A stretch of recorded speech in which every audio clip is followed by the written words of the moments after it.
বুঝতেই পেরে গেছো এটা ছিল আমাদের অ্যানিভার্সারির দিন। তো সকাল থেকে ডিউটি থাকার কারণে পুজো দিতে যেতে পারিনি, তাই ফিরে তিনজনে রেডি হয়ে নিলাম, গিয়ে সামনেই বজরংবলীর মন্দির পুজো দিতে গেলাম। তো বাইক নিয়ে তিনজনে বেরিয়ে পড়লাম পুজো দিতে যাওয়ার জন্য। তারপরে এই তো ব্যাস আমরা মন্দিরে প্রায় পৌঁছেই গেছি।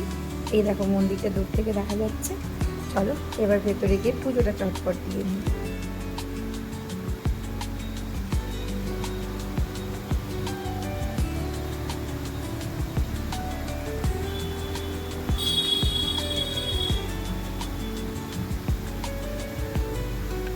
রাস্তাটা এত গাড়ি যাতায়াত করে, প্রথমটা একটু থমকেছিলাম বেরোনোর জন্য, তারপর আমি ছেলেকে নিয়ে তাড়াতাড়ি বের হয়ে নিলাম।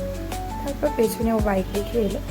ভেতরে গিয়ে দেখি অলরেডি ঠাকুরমশাই বসেছেন পুজোতে, তাই আমরাও ঝটপট পায়ে হাতে জল নিয়ে হাত ধুয়ে ঢুকে পড়লাম ভেতরে। এই মন্দিরে একদিকে বজরংবলী আছে, আর একদিকে আছে বড় ঠাকুর আর মা তারার মূর্তি, তাই এখানে সব রকম পুজোই হয়। ঠাকুরমশাই এখন আরতি করছে, চলো আমরা পুজোটা দিয়ে দিই।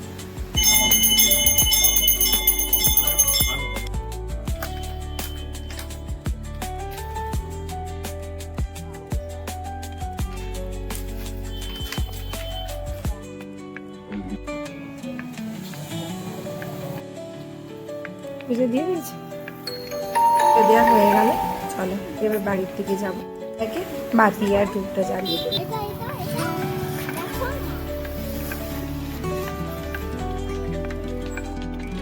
বাড়ি এসে প্রসাদ নেওয়ার পালা, আর আমার গোপালকে প্যাড়া লাড্ডু দিয়ে ভোগ দেওয়ার পালা।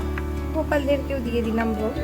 এরপর হঠাৎ রাত্রেবেলায় হলো সেলিব্রেশন, একটা কেক নিয়ে এসেছিল, তো সেটা নিয়েই আমরা একটু সেলিব্রেট করে নিলাম।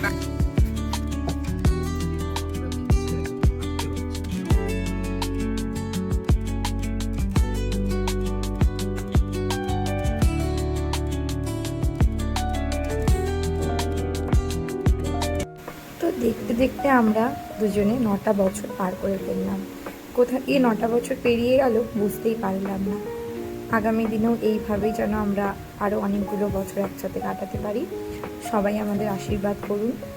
আর ওই দিনটাতে নিরামিষ ছিল আমাদের, সেই জন্য ওই দিন সেভাবে কিছু হয়নি, তাই ছেলের আবদারে পরের দিন হয়েছিল চিকেন আর ভাত, তো সেটাও অ্যাড করলাম।